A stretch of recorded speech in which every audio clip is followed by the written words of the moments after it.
Hey everybody, it's Rachel. Welcome back to the channel. Sometimes I look around and think the world has kind of lost its mind. Everything's loud, fast, and a little ridiculous. Okay, a lot ridiculous. Half the country is arguing. Everyone is exhausted, and we are all just trying to make it through the day without losing what's left of our sanity. And that got me thinking, maybe the secret isn't to find sanity at all. Maybe it's something you build, little by little. The older I get, the more I realize that sanity isn't something you find. It's something you practice. And honestly, my practice doesn't look like meditation on a mountain or daily journaling.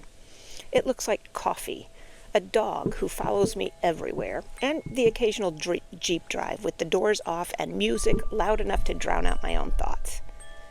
The world moves fast, faster than it used to. Half the time, it feels like everyone is running on caffeine, stress, and doom scrolling. I'm not immune to it, but over time, I have found a handful of tiny, ordinary things that pull me back to center. They're not glamorous, they're simple, and probably a little boring. They won't go viral, and honestly, that is kind of the point. But they keep me grounded in reality, gratitude, and myself.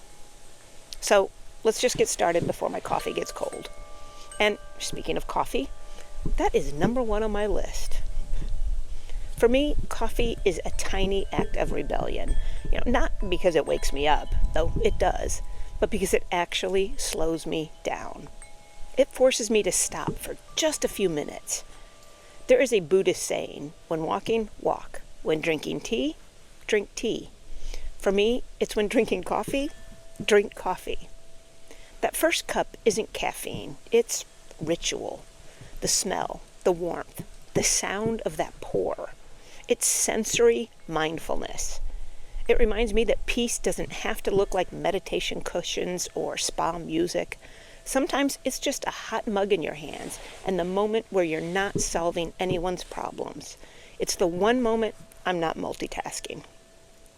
If I can be present with my coffee, maybe I can be present with the rest of my life too. And speaking of things that calm me down in the best possible way, number 2, water. If I could live on water, I would. The sound, the feel, all of it. Whether it's a rain shower or waves on a beach that I haven't seen in way too long, water resets me. The Taoists say water flows without forcing. It moves around obstacles, not through them. When I remember that, I stop trying to bulldoze my way through life's problems. I just flow. I used to love long soaks in the tub, but with my lymphedema, that's not something I can do anymore. These days, I just settle for listening to the ocean or rain sounds on my phone, or taking Reggie for a walk by the lake when the weather's good. It's not quite the same thing, but it still gives me that calm, that reminder that peace doesn't have to be perfect to work. And speaking of Reggie, that leads me to the next thing that keeps me grounded. Number 3 is dogs and Reggie. My dogs have always been my shadows, my sidekicks, my guardians. They've seen me at my best, my worst, and everything in between. Now, Reggie isn't a snuggler like our labs were. He's affectionate in his own hilarious, loyal way. He follows me from room to room. He tilts his head when I talk to him, and somehow he always knows when I need grounding or laughter. When he got injured earlier this year, we stayed home a lot, and that reminded me of how much our animals anchor us. Dogs don't overthink. They don't compare or complain. They just exist, fully, joyfully, without ego. If that is not philosophy in motion, I don't know what is. And because of him, I'm outside more than I otherwise would be, which leads me to the next thing that keeps me grounded. Number 4 is nature and fresh air. When in doubt, go outside. Reggie gets me outside every day, whether I'm ready or not, and honestly, I'm better for it. Morning coffee in the backyard, quick walks around the block, nature trails when we can, it all counts. Just being outside resets me. It doesn't have to be a big adventure. Sometimes it's just standing in the backyard, breathing in fresh air and watching the sky. Nature does not care about your deadlines. The clouds don't rush. The trees don't explain themselves. Everything just is. Marcus Aurelius wrote about how nature accomplishes everything it needs to without hurry or complaint. When I remember that, I stopped fighting time. I stopped trying to fix what isn't broken. Nature humbles you. It says you're part of something bigger. Just relax. And when I've been outside for a while or life feels overwhelming sometimes, I come back inside and I end up in a place that always helps me make sense of things. The kitchen, cliche as it sounds. So, number 5 is cooking or baking. When the world feels out of control, I bake or cook. Do I hate coming up with dinner ideas every single night of my life? Absolutely. That part is not relaxing at all. But the act itself, chopping, stirring, tasting, that is grounding. There is something incredibly satisfying about taking random ingredients and turning them into something that makes sense. Cooking is creative control, the kind that doesn't require perfection. You mix, taste, adjust, and somehow you end up with something comforting. Baking is the same way, part chemistry, part faith. You do your best, and then you trust heat and time to do the rest. It's pretty stoic, really. Focus on what you can control, the mixing, the effort, the care, and release what you can't. I can't fix the world, but I can bake or make a nourishing meal, and sometimes that's enough. And since I never cook or bake in silence, let's talk about the soundtrack of my sanity.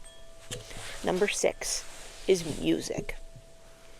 Music has always been an emotional translator, from Jimmy Buffett to Linkin Park, Bruce Springsteen to Eric Church. Other days it's Broadway soundtracks or jazz or blues. I listen to everything. My brain just filters what it needs. When I watch a movie, I am that person who stays through the credits just to see who did the music. Sometimes I care more about the soundtrack than the plot. When I can't find words for what I'm feeling, I borrow someone else's melody.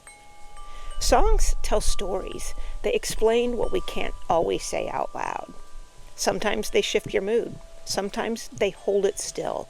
And sometimes they say the exact thing you didn't know you needed to hear.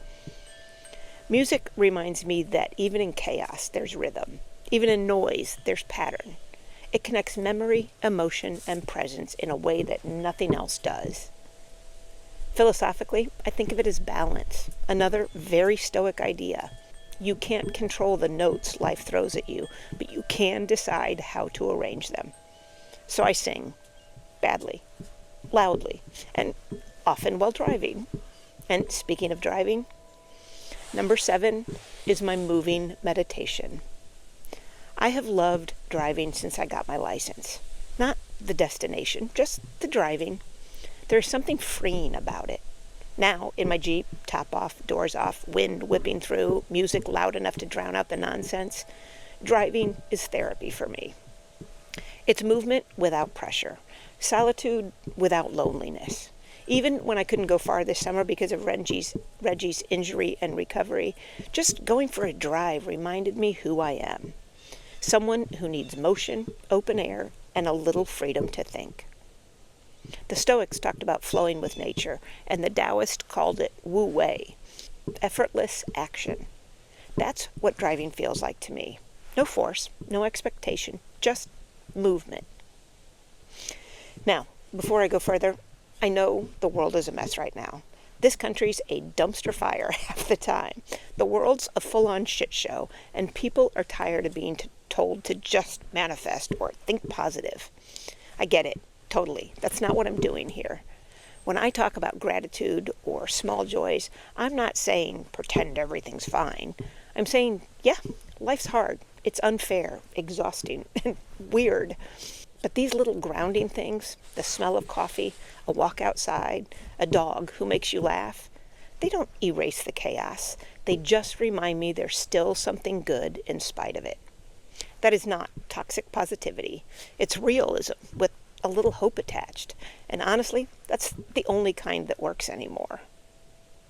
And I hate to say this, but if this kind of grounded, real-life calm helps, please tap like or share it with somebody who needs a breather. It tells YouTube that this stuff matters as much as the outrage. Now, back to our regularly scheduled grounding, and one of my favorite tools for survival. Number 8, humor. The pressure valve, If I couldn't laugh, I'd probably explode. Humor doesn't fix things, but it makes them survivable. It's how I remind myself not to take life too seriously, because the world already does that for me. There is a fine line between laughing at life and being cynical about it. I try to stay on the laughing side. The Stoics would call that emotional discipline, seeing life as it is, not as we wish it were, and finding grace in the absurd. Or, as I call it, just another day. And the best companion to humor? Stillness. Which leads me to number 9. Doing nothing used to make me twitchy. I filled silence with noise, podcasts, TV, anything to avoid stillness. Now, stillness is medicine. Buddhists call it sitting still without waiting. Being, not striving. When I give myself permission to just exist, no productivity, no plan, my mind eventually unclenches. I start noticing tiny details again. The hum of the fridge, the sound of Reggie snoring, the wind chimes. But it's amazing. The world glorifies motion. Stillness is where sanity grows roots. But sometimes movement is how I find that stillness. Which leads me to number 10. I don't move because I love working out, though I do. There is something about lifting heavy or throwing punches that makes me feel powerful and alive. It's not about perfection or punishment. It's about remembering that I am a living, breathing body, not just a brain with Wi-Fi. After my mastectomy, radiation, and multiple surgeries, I learned how much mood, focus, and sleep depend on physical strength and mobility. My shoulder locked up, and moving became a daily negotiation. It still is. When I couldn't move freely, everything else went off balance. Now I lift, box, move, because it's one of the few things that reconnects me with reality. When my brain starts spiraling, moving brings it back to earth. That's grounding. That is sanity. And if there is one thing that holds all of this together, it's gratitude. My last one, number 11. The one thing that ties everything together. Coffee, water, Reggie, the Jeep, music, laughter, is gratitude. Gratitude is how I stay in reality. It's how I remind myself that these tiny, ordinary things are actually the big ones.